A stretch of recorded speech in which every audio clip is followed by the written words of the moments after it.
داسې چې امنت لري مشرف یو قام کې پت لري عزت لري ښځه په اسلام کې پر تقوا ولاړه کورنۍ. درنو اورېدونکو ستاسو پام راړو د الحاج مولوي محمد یاسین فهیم صاحب پر تقوا ولاړې کورنۍ و خپرونو ته. عزت لري ښځه په اسلام کې کار به د هوس نه وي مور به وي یا خور به وي. بسم الله الرحمن الرحيم. الحمد لله رب العالمين حمد الشاكرين. الصلاة والسلام على سيد الأنبياء والمرسلين سيدنا ونبينا وشفيعنا ومولانا محمد وعلى آله وأصحابه الطيبين الطاهرين. قدرمن اوریدونکو د ژوند د لارې د خپرونې مینوالو السلام علیکم ورحمت الله وبرکاته. ستاسو روغتیا او خوشحالي د پاک رب نه غواړم په دې هیله چې د صحت او عافیت جامې پر تن ولرئ او خوشحالي مو په برخه وي. دا دی زه محمد یاسین فهیم د ژوند د لارې د خپرونې په وړاندې کولو کې ستاسو په خدمت کې یم. زموږ د نن ورځې د خپرونې موضوع بیا هم پر تقوا ولاړه کورنۍ. قدرمنو اوریدونکو په نننۍ خپرونه کې به انشاءالله څه ناڅه د ښځو په حقوقو باندې وغږیږو. الله رب العزت په سورة نساء کې فرمایي یا ایها الناس تقوا ربکم الذي خلقکم من نفس واحدة وخلق منها زوجها وبث منهما رجالا كثيرا ونساء واتقوا الله الذي تساءلون به والأرحام إن الله كان عليكم رقيبا. الله فرمایي ای خلکو له خپل هغه رب نه وویریږئ چې هغه تاسې له یو تن څخه پیدا کړي یئ او له هماغه تن څخه یې د هغه جوړه منځته راوړه او له دې دواړو نه یې په نړۍ کې ډیر نارینه او ښځې خواره کړل. له هغه الله نه وویریږئ چې د هغه په وسیله تاسې یو له بل نه خپل حقوق غواړئ او د خپلولي او پیوندولو غوڅولو نه ډډه وکړئ. باور ولرئ چې الله پر تاسې څارونکی دی. همدارنګه الله په سورة حجرات کې په 14 آیت کې فرمایي یا ایها الناس انا خلقناکم من ذکر و انثى وجعلناکم شعوبا وقبائل لتعارفوا ان اکرمکم عند الله اتقاکم ان الله علیم خبیر. ای خلکو موږ تاسې له یوه نارینه او یوې ښځې نه پیدا کړي او بیا مو تاسې قومونه او قبیلې وګرځولی تر څو چې تاسې یو تر بله سره وپیژنئ. په حقیقت کې د الله په نزد له تاسې نه تر ټولو زیات عزتمند هغه څوک دی چې په تاسې کې تر ټولو زیات پرهیزګار وي. په باوري ډول الله په هر څه پوهیدونکی او باخبره دی. همدارنګه الله رب العزت په سورة روم کې 21 آیت کې فرمایي ومن آیاته ان خلق لكم من انفسکم ازواجا لتسکنوا الیها وجعل بینکم مودة ورحمة ان فی ذلك لآیات لقوم یتفکرون.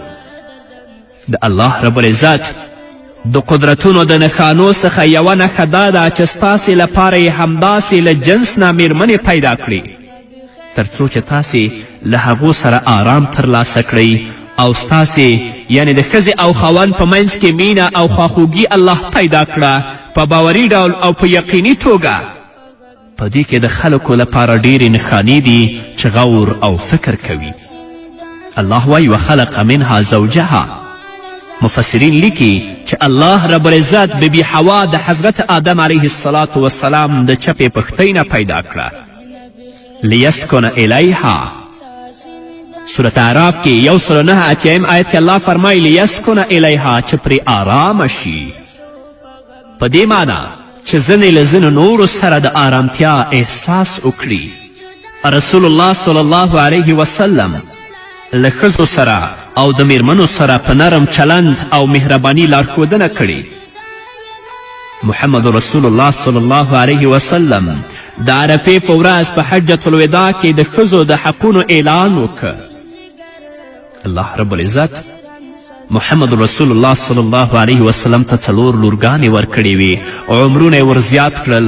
رسول الله صلی الله علیه وسلم به چې کله په کوم لورې ته یعنی په سفر به روان و له خپلو لورګانو سره به الله پاماني کوله او له سفر تر ګرځېدو تر هر څه وړاندې به یې خپلې لورګانې لیدلې.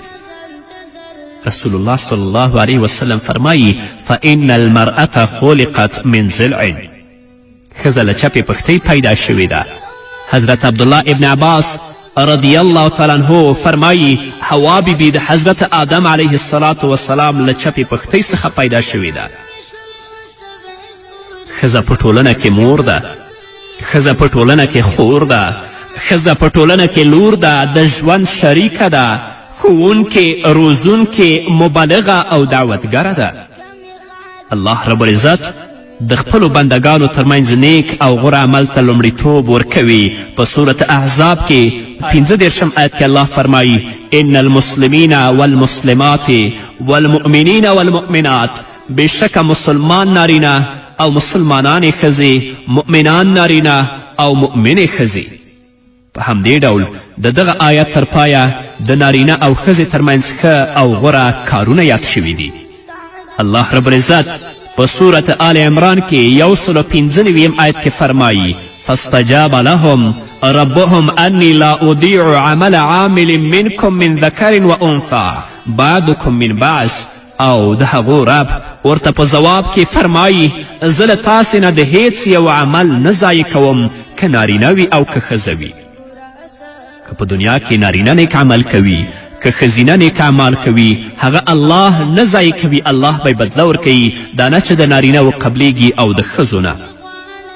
همدارنګه الله رب العزت په صورت توبه کې 1 آیت کې فرمایي والمؤمنون والمؤمنات بعضهم اولیاء بعض، مؤمنان نارینه او مؤمنان ښځې دا ټول د یو بل دوستان دي. د نارینه مسلمانانو ډلې او همدارنګه د ښځینه مسلمانانو ډلې دا نښې نښانې لري او پیژندل کیږي، او هغه ډله چې هغه منافقان دي که هغه په نارینهو کې او که هغه په ښځینهو کې هغه هم پیژندل کیږي. رسول الله صلی الله علیه وسلم فرمایي واستوصوا بالنساء خیرا فانما هن عوان عندکم، رواه ترمذی. رسول الله صلی الله علیه وسلم فرمایي په خپلو کې له ښځو سره د ښه چلند او ښه کولو سپارښتنه وکړئ، ځکه چې ښځې له تاسو سره اسیرانې دي، بندیانې دي. رسول الله صلی الله علیه وسلم ډیرې عجیبې کلمې کارولې دي. وایي عوانون یعنی اسیر، ښځه اسیره ده او مسلمان باید پر خپلې اسیرې ډیر مهربانه اوسي، هغه وستایي او هغه ته باید ډیر درناوی ولري. همدارنګه په یو بل صحیح حدیث کې رسول اکرم صلی الله علیه وسلم فرمایي چې ترمذي روایت کړی خیرکم خیرکم لاهله وانا خیرکم لاهلی، ستاسو غوره او که هغه دی چې د نورو په پرتله له خپلې کورنۍ سره ښه وي. زه په تاسو کې له خپلې کورنۍ سره تر ټولو ښه یم، یعنی زه د خپل کورنۍ والاو سره زنانو سره ښایسته اخلاق کوم. رسول الله صلی الله علیه وسلم له خپلې کورنۍ سره تر ټولو ښه چلند کوه. حضرت عایشې رضی الله تعالی عنها ته وویل شول کله به چې رسول الله صلی الله علیه وسلم ستاسو څنګ ته درته څه ډول چلند به یې کوه؟ حضرت عایشې رضی الله تعالی عنها وفرمیل تل به یې پر شونډو خندا وه او له خندا ډکه خوله به کور ته ننوت. دا سره له دې چې رسول الله صلی الله علیه وسلم به د خپل امت او خپلو ورځنیو چارو له کبله له ګڼو ستونزو او مشکلاتو سره هم لاس او ګریوان و. داسې ستونزې او مشکلات چې د ننني عصر د انسانانو له زغم او حوصلې وتلي دي، خو بیا به هم کله چې محمد رسول الله صلی الله علیه وسلم کور ته راننوته د مبارکو شونډو باندې به مسکا او خندا خپره وه. حضرت زید بن ثابت رضی الله تعالی عنه فرمایي له خپلې کورنۍ سره ټوکې ټکالې او له کوره د باندې باعزته او باوقاره چلند لرل اړین دي هر مسلمان لپاره. بچ په کورنۍ کې هغه یو رقم عادت او اخلاق ولري او د کوره باندې بل قسم. خو له بده مرغه ډیر خلک د دغې لارښوونې خلاف کار کوي، له کوره د باندې له خپلو دوستانو، ملګرو او همکارانو سره په خندا او رین تندي خبرې کوي، خو کله چې کور ته راځي بیا یې پر تندي باندې 12 بجې لیکلي وي، او له کورنۍ سره توند چلن او په تریو تندي خبرې کوي. یو مسلمان شاعر په خپلو اشعارو کې داسې وایي سلام ایها الام الحنون ویا ام الرجال الشجون فانت ولودة الابطال نحمی عفافك بالجماجم لا یهون. سلام پر تا ای مهربان مورې او د اتلانو مورې، تاسو اتلان دنیا ته راوړي.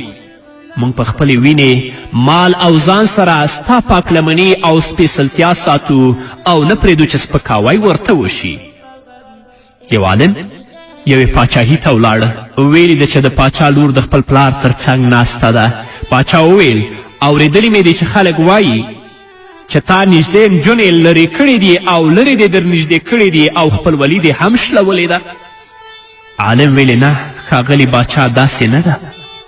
قسم په الله چې دوی د زړونو خوشبویي لرونکي ګلونه دي، سړي یې زیږولي دي، اتلان یې ستر کړي دي او روزل یې دي. دوی نایابه ملغرلې او ساتندویه جامې او ساتونکي دي. دوی رنځوران پالي، مړي تل یادوي، په خپلو اولادونو مهربانه او د خپلو میندو او پلرونو خدمتګارې دي. دا هم دوی دي چې له اوره مو ژغوري او ارزښتناکې خزانې دي.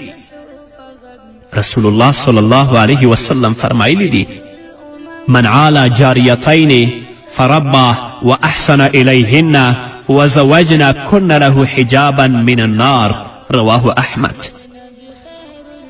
رسول الله صلی الله علیه وسلم فرمایی چا چې د دوو نجونو سرپرستی پر غاړه واخیسته، ویې روزلې، له هغوی سره یې نیکي وکړله او هغوی خاوندانو ته ورکړې، یعنې ودونه یې ورته وکړل، دوی به د دوزخ له اوره د دغه سړي ساتونکي شي.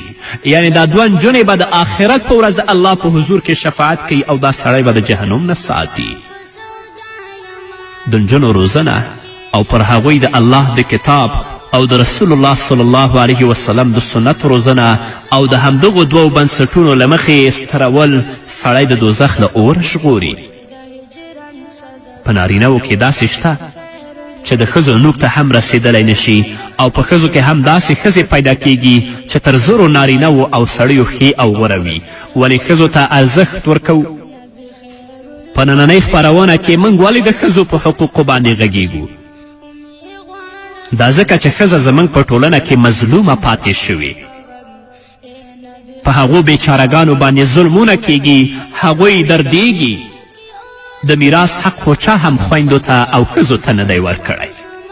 نو دا څومره بده غمیزه ده چې نن ورځ زموږ په ټولنه کې روانه ده او لا روانه به وي. پر ښځو درانده کارونه کول، لکه چې په دویمې نړیواله جګړه کې ورسره وکړل، دوی ته یې وسله په لاس ورکړه چې له دښمن سره وجنګېږي او داسې نور. قسم په الله چې دا د ښځو پر حقونو ظلم دی او دا د هغوی د پاکلمني خلاف کار دی. نه راشئ د الله کلام پرانیزئ، د محمد رسول الله صلی الله علیه وسلم احادیث پرانیزئ، هغه حقوق چې الله او د الله رسول خویندو ته او میرمنو ته ورکړي دي هغه ورته وسپارئ چې د آخرت په ورځ الله څخه مسئول نه یاست. نور به واورو قدرمن اورېدونکو هغه د یوې دمې نه وروسته. پلار به د هوس نه وي، مور به وي یا خور به وي، ښکلې په حیا به وي، پتلري د خپل کور به وي، ښکلې په حیا به وي، مشره د خپل کور به وي، ښکلې په حیا به وي، مشره د خپل کور به وي، تل به پاک لمنه وي، شرعي نظام کې پتلري عزت لري غزا په اسلام کې. قدرمنو اوریدونکو بیا هم زموږ سلامونه او نیکې هیلې ومنئ. ځینې داسې پلرونه هم شته چې په خپلو اولادونو په ځانګړې توګه په خپلو لورګانو باندې ظلم کوي. په دوی کې ډیری داسې دي چې د ښځو له حقونو او ارزښت څخه خبر نه دي او له خپلو لورګانو څخه مشوره نه غواړي او د هغوی نظرونو ته ارزښت هم نه ورکوي. ځینې پلرونه بیا داسې دي چې کله هم لور ته ریبار راشي د خپلې لور له خبرتیا او له هغې سره له مشورې پرته هغوی ځوابوي او خپله لور نه ورکوي. ډیر ځل د پلرونو دا ډول کارونه د دې لامل شوي چې لورګانې په کور کیني او په یوازیتوب کې سرونه سپین کړي. په ځینو نورو برخو کې خاوندان هم پر ښځو ظلمونه کوي. دوی د خپلو ښځو سره د څاروي په شان چلند کوي. دغه خاوندان خپلو ښځو ته او خپلو میرمنو ته هیڅ ډول درناوی نه کوي، د هغوی خبرو ته غوږ نه نیسي، په خپلو ورځنیو چارو کې له خپلو میرمنو سره مشوره نه غواړي، حقونه یې نه ورکوي. دا ډول خاوندان میرمن یو مخالف او داسې جنس بولي چې باید تل ورسره ناوړه چلند وشي او ارزښت ورنه کړی شي. نه درنو پلرونو، الحمدلله موږ مسلمانان یو. راشئ د الله رب العزت کلام پرانیزئ، د محمد رسول الله صلی الله علیه وسلم احادیث پرانیزئ چې دین زموږ خویندو ته څه حقوق ورکړي دي. رسول الله صلی الله علیه وسلم زموږ خویندو ته څه حقوق ورکړي هغه دوی ته وسپارئ. بس الله رب العزت له ښځو دفاع کوي، ځکه ښځه د ټولنې یوه برخه ده. الله په صورت حج کې 38 آیت کې فرمایي ان الله یدافع عن الذین آمنو، بېشکه چې الله له هغو کسانو څخه دفاع کوي چې ایمان یې راوړی دی. رسول الله صلی الله علیه وسلم هم له ښځو او د هغوی له حقوقو دفاع کړې ده، د هغوی حقونه یې ورته ثابت کړي، د هغو حقونه یې ورکړي او د هغو حقوق یې په پام کې نیولي دي. خو لکه نن چې زموږ ټولنه د الله له کتاب او د رسول الله صلی الله علیه وسلم له سنت څخه لرې پاتې ده، د ښځو د حقونو په برخه کې داسې پیښې مخې ته راغلي چې د پوهو او د دانسته خلکو سر هم پرې نه خلاصیږي. د بیلګې په ډول کله چې هم په یو مجلس کې او ناسته کې د ښځو خبره راځي، وایي بخښنه غواړم ښځه. دا ناپوه او احمق داسې انګیري چې د ښځو د نوم په یادولو یې مجلس او غوږونه مردار کړي دي. دا خلک د ښځو د نوم له یادولو سره جفت دا خبره هم کوي چې الله پاک دې تاسو له ګناهونو لرې وساتي. دا بېځایه او حرامه خبره ده. کله چې هم په کوم مجلس کې له دا ډول خلکو سره مخامخ کیږئ، په کلکه مخالفت وکړئ او ورزده یې کړئ چې نور نو دا خبره ونه کړي. هو د خپل اولادونه، خپلې میرمنې او د خپلې لورګانې د الله د دین مطابق وروزئ، د الله پیغام ور واوروئ، د محمد رسول الله صلی الله علیه وسلم پیغام ور واوروئ. هو که په هغو کې د دین نه، د الله د اوامرو نه، د رسول الله صلی الله علیه وسلم د لارښوونو نه خلاف کار وینئ، بیا تاسو په هغو باندې ضرور سرزنش کولی شئ او د هغو د اصلاح لپاره د اسلام مقدس دین موږ لپاره بیا ځانګړې طریقې او لارې راښودلې دي. د ښځو پر حقونو یو بل مروج او عام ظلم دا دی چې د هغو نه هیڅ کله مشوره نه اخیستل کیږي. دا ډول خلک په دې باور دي چې ښځه هیڅ کله هم ښه او سم نظر نه لري. دوی وایي چې کله هم ښځه درته نظر درکوي، مخالفت یې وکړه او د هغې د نظر خلاف کار کوه. دغه خلک په ډېرې غلطې لارې روان دي. د ښځو په ډېرو نظرونو کې خیر او برکت دی، تاسو یې واورئ، که خیر پکې وقبول یې کړئ او که نه رد یې کړئ. د بخاري او د مسلم حدیث دی چې محمد رسول الله صلی الله علیه وسلم د حضرت عایشې رضی الله تعالی عنها د پاکلمني او سپېڅلتیا په تړاو له یوې خدمتګارې وینځې سره مشوره وکړه. یوې خدمتګارې چې لارښود پیغمبر ته مشوره ورکوله، نورې ښځې ولې نشي ورکولی؟ د ښځو د حقونو په تړاو یوه بله تیروتنه له میراثه د هغوی بې برخې کول دي. دا واقعا یو ناورین دی، ظلم دی او تیری دی. اصلا خور د پلار اولاد نه شمیرل کیږي. څه چې د پلاره پاتې وي هغه ورونه په خپل منځ کې تقسیم کړي. خور بیچاره له منځه وتلې ده، داسې نه ګڼي چې دا زما د مور و پلار اولاد ده که نه ده. آیا د مور او د پلار په پاتې شوي مال کې حق لري که نه لري؟ دا د هغوی په حقونو کې ظلم دی. د دغه ظلم ملاتړي ښځو ته د میراث ورکول او غوښتل ناسم کار بوري او له هغوی سره چې د ښځو میراث غواړي سخت مخالفت کوي. دوی هم تیروتي او په ناسمې لارې باندې روان دي. دوی باید په سم ډول وروزل شي او د ښځو حقونه ور وښودل شي چې دوی ته او دوی ته ورته نورو ته یوه ښه بیلګه وګرځي. دا ډول قضیې باید په محکمو کې فیصله شي چې د الله د کتاب او د رسول الله صلی الله علیه وسلم د سنتو پر بنسټ ښځو ته خپل حقونه ورسیږي. میراث د ښځو هغه حق دی چې الله رب العزت په خپل کلام کې دا ثابت کړی: للرجال نصیب مما ترک الوالدان والاقربون وللنساء نصیب مما ترک الوالدان والاقربون. الله وایي نو تاسو ولې نه ورکوئ؟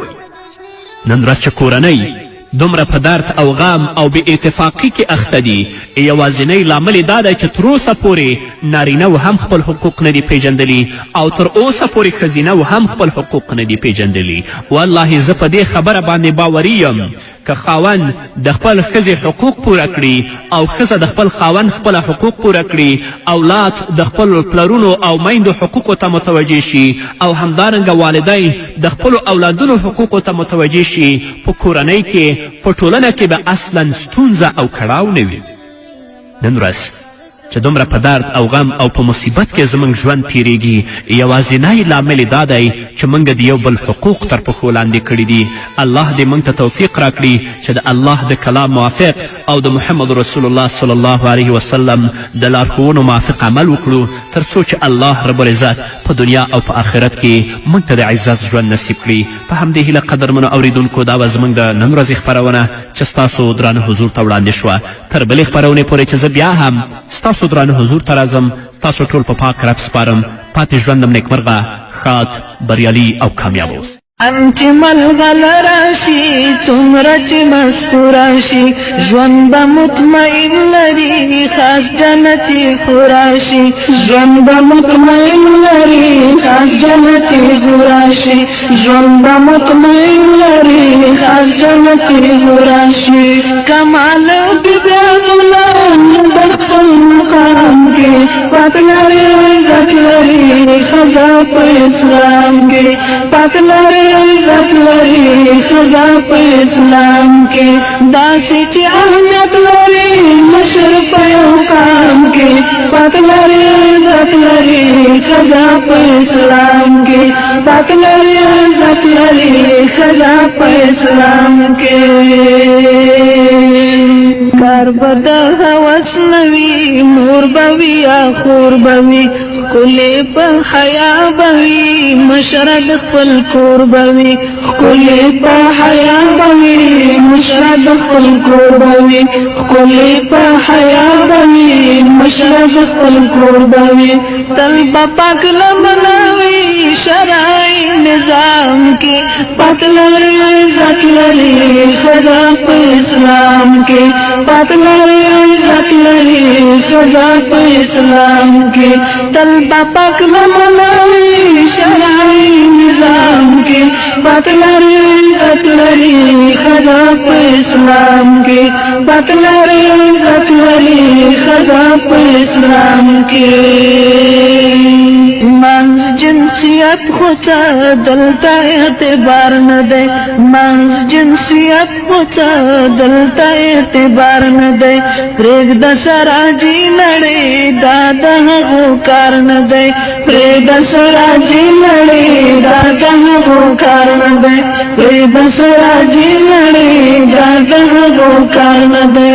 هر چاته ټاکلی حد رب په خپل کلام کې.